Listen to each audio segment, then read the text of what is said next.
Bonsoir à toutes et à tous. Ce soir, nous allons nous pencher sur une séquence géopolitique particulièrement troublante, presque déroutante, des mots très durs, des menaces spectaculaires, une rhétorique martiale assumée. Donald Trump affirme que les États-Unis sont prêts, que l'armada est en route, que l'Iran aurait dû conclure un accord. Et en face, une réponse iranienne qui claque comme une gifle symbolique, non pas seulement à Washington, mais au cœur même de l'espace américain. Une question simple, presque provocante. Qui intimide encore? Qui, aujourd'hui? C'est effectivement la bonne question, Claire, parce que si l'on s'en tient au récit dominant, on nous parle d'une Amérique toute puissante, d'un Iran acculé, isolé, sur la défensive. Or, quand on regarde de plus près, ce que cette séquence révèle, c'est plutôt l'inverse. Une superpuissance qui hausse le ton parce que ses leviers traditionnels ne fonctionnent plus comme avant, et un Iran qui a appris à transformer la pression en outil politique. D'autant plus que cette fois, les lignes ne bougent pas seulement au Moyen-Orient, le Canada, le Brésil, des pays que l'on classe habituellement dans le camp occidental ou pro-américain, prennent leur distance, parfois ouvertement. Est-ce un simple épisode conjoncturel ou le symptôme d'un basculement plus profond? C'est exactement ce que nous allons analyser ensemble. Au-delà des déclarations tonitruantes, comprendre ce qui se joue réellement en termes de puissance, de crédibilité et d'ordre mondial. Parce que derrière les menaces, il y a souvent une réalité bien plus fragile qu'il n'y paraît. Jean, revenons au point de départ. Les images ont marqué les esprits. Porte-avions, destroyers, communiqués martiaux. Le déploiement de l'USS Abraham Lincoln et de plusieurs bâtiments lance-missiles vers le Moyen-Orient est présenté par Washington comme un simple signal de vigilance. Mais est-ce vraiment de la dissuasion classique ou autre chose? C'est là que le décalage apparaît. Officiellement, l'administration Trump parle de préparation et de prévention. Dans les faits, envoyer un groupe aéronaval complet, un porte-avions, son escadre de destroyers, ses sous-marins d'escorte, c'est un message extrêmement lourd. On ne déplace pas ce type de dispositif pour rassurer, mais pour impressionner. Or, la dissuasion fonctionne quand l'adversaire croit à la cohérence entre le discours et la capacité politique d'aller jusqu'au bout. Justement, Donald Trump martèle, alors que l'Iran aurait dû conclure un accord, qu'il dispose d'une force dévastatrice, tout en affirmant espérer ne pas s'en servir. Ce double langage n'est-il pas contre-productif? Absolument. La rhétorique trumpienne est paradoxale. Elle repose sur la surenchère verbale, l'hyperbole permanente. Mais en géopolitique, la crédibilité ne se mesure pas au volume sonore. Elle se mesure à la lisibilité stratégique. Or, menacer d'une frappe tout en laissant entendre qu'on ne souhaite pas l'utiliser affaiblit le message. Cela suggère une hésitation, voire une peur du coût politique et militaire réel d'un affrontement avec l'Iran. Côté iranien, comment ce déploiement est-il perçu? Comme une menace existentielle ou comme une mise en scène? À Téhéran, la lecture est très froide, très rationnelle. Les Iraniens connaissent parfaitement ce type de démonstration américaine. Ils l'ont vu en Irak, en Afghanistan, en Libye. Leur conclusion est simple. Cette force navale est impressionnante, mais elle n'est pas synonyme de décision. L'Iran comprend que Washington cherche surtout à restaurer une image de fermeté, après l'échec des sanctions, à provoquer un changement de régime. Donc, loin d'intimider, cette démonstration pourrait renforcer la posture iranienne? Exactement. Pour Téhéran, ces menaces confirment que les États-Unis sont coincés dans une logique de pression sans solution politique viable. L'Iran se positionne alors non pas comme l'agresseur, mais comme l'acteur qui résiste à une intimidation jugée illégitime. Et c'est ce renversement narratif, presque psychologique, qui va structurer toute la suite de la crise. Jean, ce qui frappe dans cette séquence, ce n'est pas seulement le bras de fer entre Washington et Téhéran, mais le silence ou la prudence de certains alliés traditionnels des États-Unis. On a presque l'impression d'un renversement symbolique. L'Iran ose défier pendant que les partenaires américains hésitent.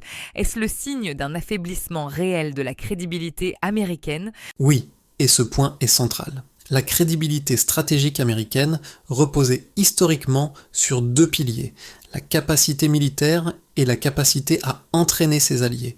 Or aujourd'hui, le premier pilier reste intact, mais le second se fissure. Quand le Canada, partenaire clé de l'OTAN et membre du G7, choisit de temporiser, de rappeler à la désescalade plutôt que de s'aligner mécaniquement sur Washington, ce n'est pas anodin. On a effectivement entendu Ottawa insister sur la voie diplomatique, tout en évitant soigneusement de reprendre la rhétorique américaine. Même chose du côté du Brésil, pourtant longtemps considéré comme un partenaire stratégique dans l'hémisphère occidental. Exactement. Le Brésil de Luiz Inácio Lula da Silva adopte une posture très révélatrice. Lula parle de responsabilité collective et de refus des aventures militaires, tout en réaffirmant l'autonomie stratégique de Brasilia. Derrière ces mots, il y a des intérêts très concrets. Le Brésil commerce avec l'Iran, notamment sur les engrais agricoles, et cherche à se positionner comme puissance diplomatique du Sud global, capable de dialoguer avec tous les camps. Peut-on parler de rupture diplomatique, même implicite dans les Amériques ? Je parlerai plutôt de décrochage progressif. Le Canada ne rompt pas, le Brésil ne s'oppose pas frontalement, mais aucun des deux ne suit. Et dans les relations internationales, l'absence de soutien vaut parfois autant qu'une opposition déclarée. Ce phénomène s'observe aussi ailleurs. Le Mexique, plusieurs pays d'Amérique latine, mais aussi des acteurs africains et asiatiques adoptent une posture d'équilibre plutôt que d'alignement. C'est là qu'intervient la lecture Sud globale ? Absolument. Dans une grande partie du Sud global, le discours américain est perçu comme unilatéral, voire usé. Les sanctions, les menaces militaires, la diplomatie de l'injonction fonctionnent de moins en moins. A l'inverse, l'Iran se présente, à tort ou à raison, comme un acteur de résistance à l'hégémonie occidentale. Cela lui confère un capital symbolique même auprès de pays qui ne partagent pas son idéologie. Donc, derrière ces prises de position, il y a moins une adhésion à l'Iran qu'un calcul froid des intérêts ? Exactement. Commerce, autonomie stratégique, rejet de l'escalade, mais aussi fatigue face à une diplomatie américaine perçue comme imprévisible depuis l'ère Trump. Ce renversement symbolique ne signifie pas la fin de la puissance américaine, mais il révèle une chose essentielle. Aujourd'hui, Washington ne convainc plus automatiquement. Et dans le monde actuel, c'est déjà une forme de perte d'influence. Clair, si l'on prend un peu de hauteur, ce qui se joue ici dépasse largement le dossier iranien. On assiste à une fracture plus profonde, presque structurelle, au sein de l'ordre occidental lui-même.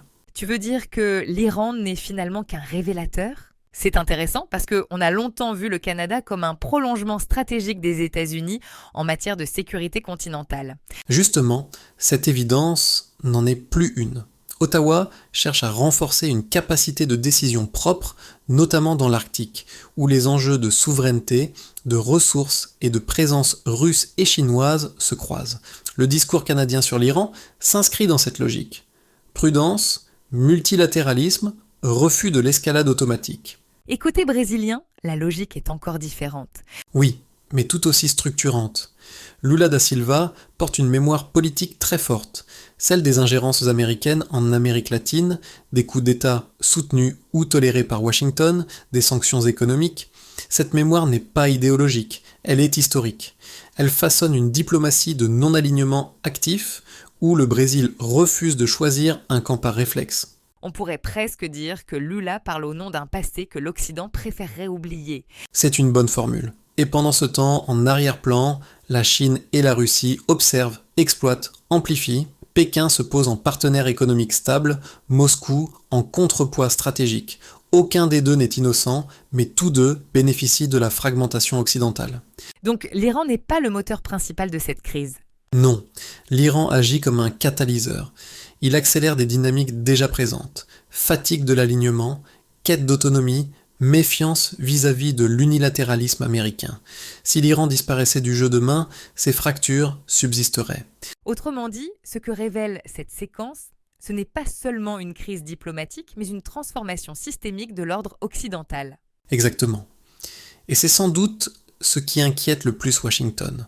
Non pas la provocation iranienne, mais le fait qu'elle mette en lumière une réalité que l'on ne peut plus masquer. Jean, on en arrive à la question centrale. Au-delà des effets d'annonce, que cherchent réellement les acteurs ? Claire, ce qui se joue ici, c'est d'abord la puissance symbolique et la crédibilité. Les États-Unis craignent un précédent. Céder sous pression iranienne serait interprété comme un signe de faiblesse, non seulement pour Washington, mais pour l'ensemble des alliés.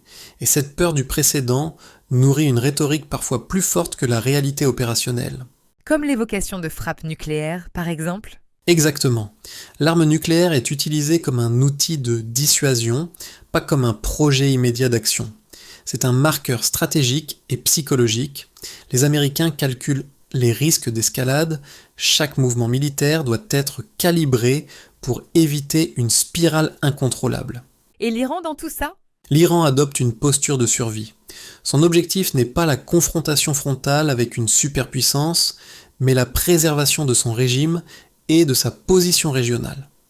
La stratégie repose sur la menace mesurée, la mise en avant d'alliances et l'exploitation de la fragmentation occidentale que nous avons analysée. C'est donc un équilibre précaire. Précisément. Si l'on replace cette dynamique dans l'histoire contemporaine, les grandes crises de puissance montrent que la rhétorique, la peur du précédent et la perception de crédibilité ont souvent été plus déterminantes que l'action militaire réelle. L'ordre mondial est ainsi façonné autant par les symboles que par les faits. Cette crise Iran-États-Unis révèle combien la crédibilité américaine et la perception de puissance influencent la scène internationale. L'Iran agit avec prudence, utilisant rhétorique et dissuasion plutôt que confrontation directe, tandis que les alliés observent et parfois doutent. La peur du précédent pèse autant que les capacités militaires. Cette situation interroge sur la capacité des États-Unis à maintenir leur autorité sans escalade. Merci de votre écoute. Partagez vos réflexions et questions dans les commentaires.